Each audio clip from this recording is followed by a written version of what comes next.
Welcome inside the zone, everyone. Alongside Blake Sebring of the News Sentinel, I'm Joe Whalen. Blake, 2 games on the docket against Florida this past week, both losses. So here's how it stands now: 10 games to play, 10 points back of that 8th and final playoff spot, with 2 teams in front of the Komets, who both won. So what's the prognosis right now for a postseason berth? Oh, it's not good, but it's really no worse off than it was in a way, because Greenville lost 5 in a row. And they're the ones holding down the 8th spot right now.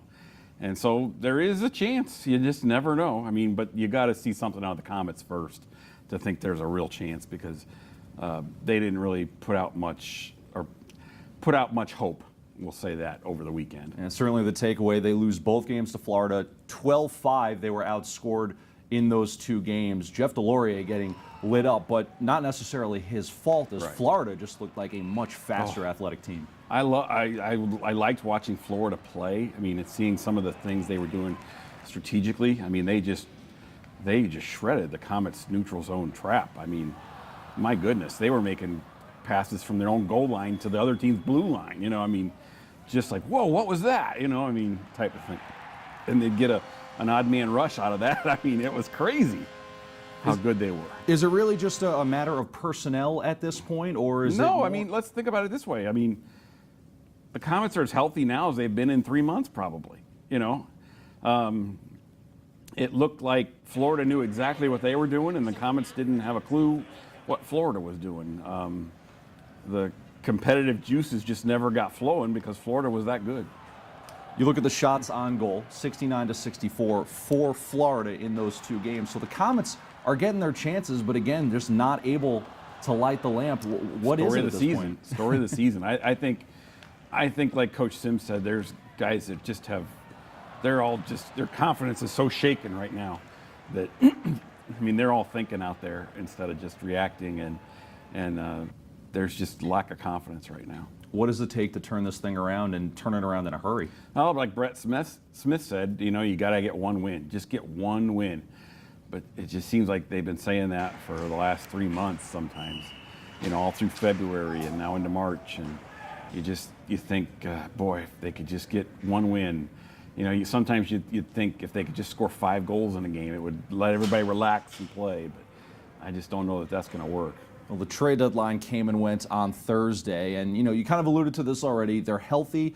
The pieces are there. Do you agree with the move by the Komets to not make any moves coming down to the wire at the trade deadline? Well, it's kind of hard to say because you don't know what they were offered. Or, yeah, I'm sure every team out there, we'll take Brandon Marino off your hands if you'd like, and give you 2 rookies. I'm sure that's the kind of stuff they were probably getting. But how do you make that decision? It's easy to say, yeah, I'd make a bunch of trades when you don't know what the options were. A topic that you've written on quite a bit this season, winning or lack thereof at home. We know Memorial Coliseum is a great venue. The fans come out there every night. Komets have a horrible record at home. They've been pretty strong on the road. That's what's the most baffling thing. If you're not a good team, you should be a lousy team on the road. But I think that's what's the most frustrating thing about it is they've shown that they're a good team on the road. You go to the places they've gone, winning at Gwinnett, playing well at Reading. It doesn't make sense. And then you come home here and you let Evansville beat you at home occasionally. Kalamazoo's done well here. Toledo's owned them, at home. It just doesn't make sense. And then you have the whole week to get ready for Florida, and you have that lack of intensity the whole 2 games. You've stressed for how long that you got to get off to a good start, and you don't. There's no start at all. It looked like JV versus varsity in some ways. That kind of difference in ability.